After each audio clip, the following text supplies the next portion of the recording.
In today's video, we're discussing some NHL trade rumors focusing on the Toronto Maple Leafs, Ottawa Senators, and Vancouver Canucks. Plus, we also have some news on the NHL waiver wire, and the NHL has announced a bunch more new COVID protocols. We'll discuss all the latest news coming up next.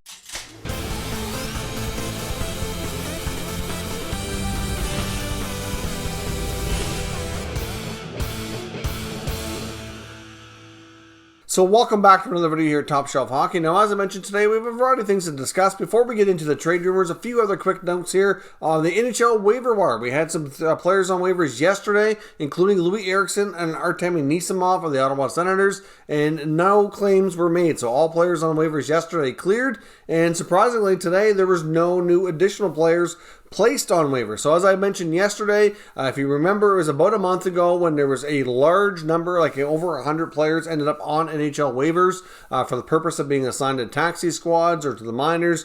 And there's a lot of those players are going to be expiring, so they won't be able to be called up and stuff. So clearly at this point, there's probably going to be more waiver wire activity here in the coming days. There was none today, but I would suspect that it very well could. Doesn't mean it will for sure, but it could be a fair bit of activity coming up in that regard here in the next week or so. Now, the other big thing today is the NHL has announced some new COVID protocols. Now, we have another situation going on tonight with the Edmonton Oilers. Jesse Puljujarvi was pulled out and placed on COVID protocol list, so he won't be available to Edmonton tonight. They are scheduled to play the Montreal Canadiens in Montreal.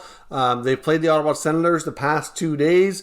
And now, of course, Ottawa's in Winnipeg tonight as well. So obviously, if there was any kind of a positive situation that could have spread, that's how these things can get out of control so quickly if you're not careful.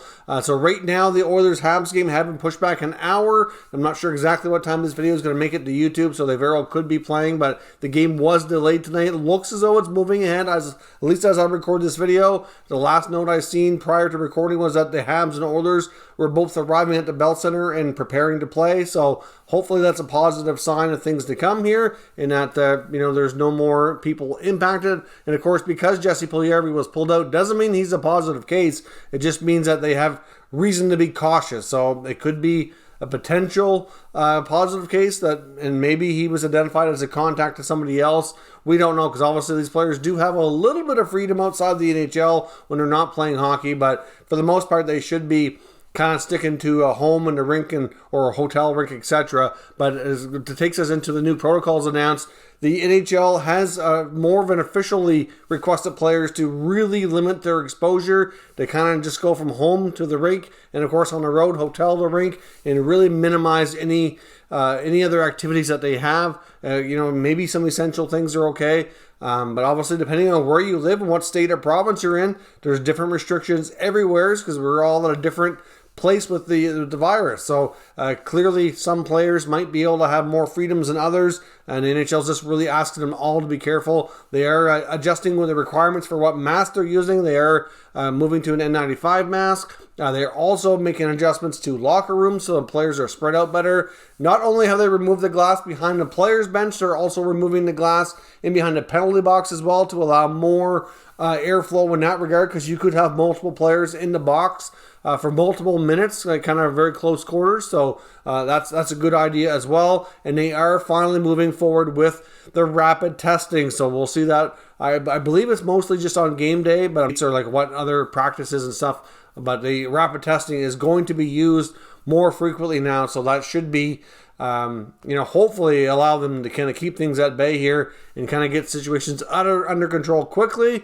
so that they don't have so much spread and don't have to postpone so many games. But clearly some of these measures should have been put in place probably from the get-go. You could probably look back and make that argument now, but at the same time, they're going by the best advice on any given day from the health professionals, but as we know, the information changes very rapidly as this situation evolves. Now, as I mentioned as well, we have some NHL trade rumors focusing on 3 Canadian teams. I want to start with the Vancouver Canucks. Now, there was a report today from Ian McIntyre, I believe it was, the Sportsnet, talking about Vancouver in this next stretch of games coming up against the Calgary Flames and just how vitally important they are, not only to the season's success, but for some of the people involved with Vancouver, primarily Jim Benning and Travis Green, to keep their jobs potentially. We don't know exactly what ownership is thinking right now in Vancouver, but obviously this season has not gone overly well. Of course, they haven't won a lot of hockey games, and many of the games they won, they kind of beat up on Ottawa early on, which is where the bulk of their wins came from. But that just shows you how many of the other games that they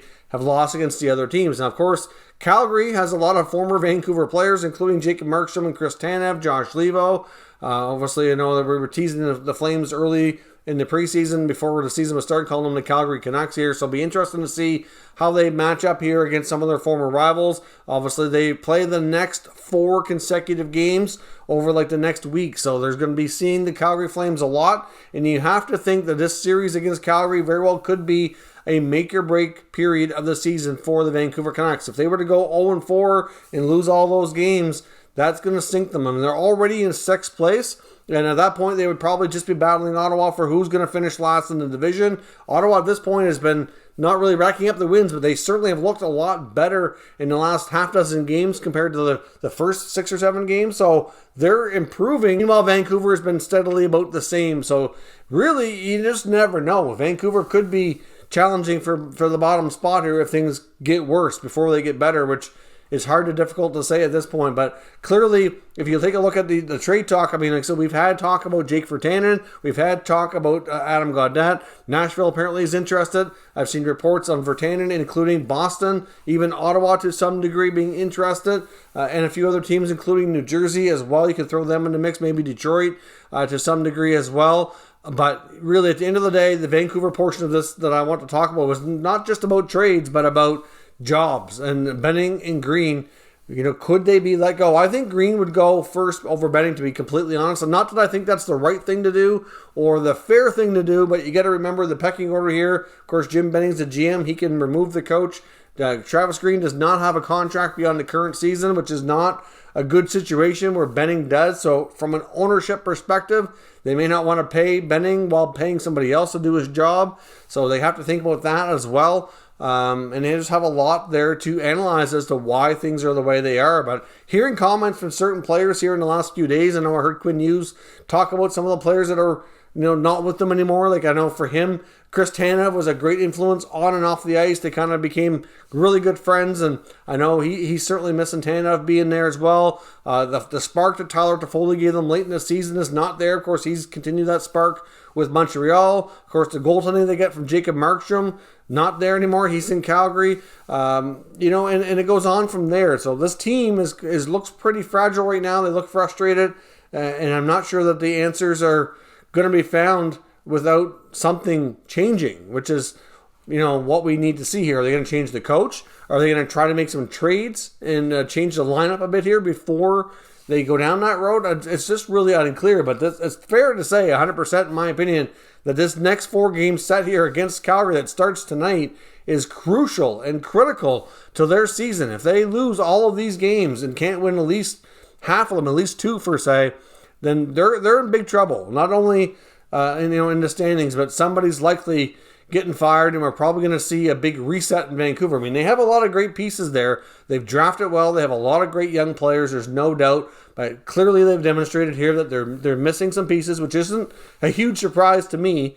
But still, they need to make some more moves. But the problem is that the way Benning has spent the money on the bottom 6 forwards, they don't have the room to do that. So we will see what happens. But let me know your thoughts on the Vancouver Canucks. Will we see some trades that we've been talking about for Tannen and Gaudette? Can they shake things up? Or are we going to see something more drastic here in the next little while? If they lose a few more games, could Travis Green or Jim Benning be a victim here of the lack of success this season?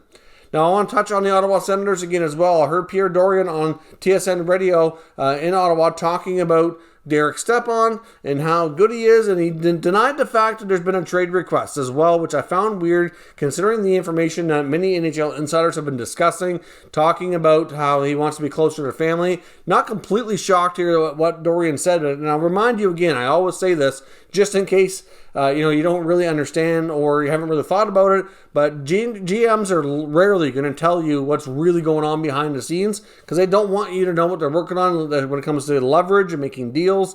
Like, they're not going to, generally, at least occasionally they will but they're not going to come out and tell you about that kind of stuff. So, I mean, look at the situation with Sam Bennett and Victor Mete. They were both denied as well, but now we know for sure there was requests made. So, anyways, at the end of the day here, Derek Stepan even made comments himself saying that he needs to be better and he hasn't really been the player that he expected to be coming to Ottawa and whatever, he needs to improve his game. There's no doubt about it. But there have been some other reports suggesting that a good landing spot for Stepan would be the Columbus Blue Jackets, and there's a couple connections there that would make sense. Now, the only problem is, like with most teams, they'd have to figure out the cap hit and the money side of it, but the physical cash part of this contract, as I mentioned before, in case you don't know, Derek Stepan has a high cap hit, over $6 million, but he's only making like around $2 million of real money because his bonus has already been paid this year, which was $3 million. So it was only $2 million, and part of that has already been paid. So from a real cash perspective, he's actually not a bad contract at all. Now, the other thing with Columbus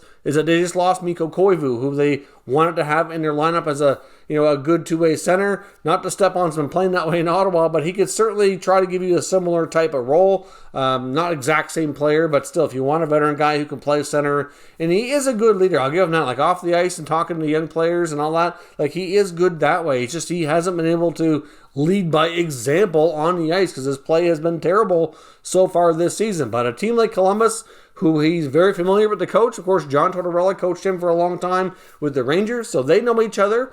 So he knows what he's getting himself into.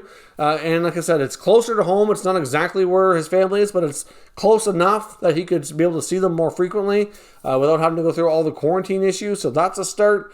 And at the same time, it helps them out when it comes to replacing what they just lost and Mikko Koivu up and retiring unexpectedly like that. So there is a fit there, if you ask me. It's just a matter of figuring out how they make it all work. There probably wouldn't be much of anything coming back to Ottawa, but I do see that being a great scenario. And Ottawa and Columbus do have a history of trades in the last few years as well. So I can see that being a very likely landing spot if and when they pull the trigger on a Derek Stepan trade. Now, as I mentioned as well, I want to talk about the Maple Leafs. Now, in Elliot Friedman's latest 31 Thoughts blog and podcast, he makes mention about the Maple Leafs making a deadline acquisition or sometime between now and the deadline. He feels that they're going to go out and acquire somebody to play the wing in a top 6 or top 9 role to kind of give them what they lost in Wayne Simmons. Obviously, he's going to be out for an extended time. Now, of course, that wouldn't make sense to wait till the deadline if that's going to be the case. It'd make more sense to do that sooner than later. But he wouldn't go into details as to who he thought it was. All he would say was he has his sources and his kind of own intuition here. He said he wrote it down on a piece of paper, but he won't say it on the podcast or write it any further in the blog because he wants to wait and get more information to verify that he's right, that there are interested, and that there could be trade talks taking place before he goes public with it. So there's been a lot of people talking about who's this mystery winger that the Maple Leafs very well could be looking at. I've seen some different names popping out there in the media, of course. I've seen a lot of people talking about Sam Bennett of the Calgary Flames, and you know what? To some degree, I'm not sure that that's who he's referring to in this case. Not to say that there couldn't be interest there. I think there could be, but enough other places have talked about Bennett to Toronto being a possibility that I can't see Friedman not mentioning it if that were the case. But I've seen other reports indicating they felt it could be Ryan Hartman of the Minnesota Wild. He had a bit of an up season last year, did well. Numbers so far probably down a little bit here this year. He can play that physical style of game and certainly kind of give you something close to what Wayne Simmons will give you. Not exact, of course. Not to say he'd be a perfect replacement, but at least he can give you a similar style of game. So, of course, we know Minnesota's in the situation where they would be, likely willing to move some players out. Hartman could be a good fit in Toronto, at least on a short-term basis. He's a pending RFA. Not sure if the contract's exactly, but he's cheaper than Sam Bennett, so could work in that regard. And of course, once again, it's mentioned here that it would be Pierre Engvall and or Travis Dermott, or a combination of those two guys going out to bring that in. I mean, it might not be just Hartman. It could be another piece there, but that's what some people seem to think, that it's Hartman is the mystery winger that Elliot Friedman is referring to in the latest 31 Thoughts podcast. So we will see. Let me know, who do you think Friedman's referring to when he talks about this mystery winger that he thinks the Leafs are going to make a big acquisition? Now, of course, if it's going to be a bigger top 6 acquisition, I don't see Hartman being that guy, to be honest. That's not really a huge name by any means. But at the same time, they can only take on so much. Like, enough money would have to go out. It's coming in to make it work. So I don't think it'd be anybody with too huge of a name, so maybe it very well could be Hartman. Let me know what you think, and we'll discuss further in the comments. If you're new to the channel, consider subscribing and turning on your notifications so you don't miss any future content. And give this video a thumbs up if you enjoyed it. I'd appreciate it if you did. As always, thank you for watching, and I'll catch you next time.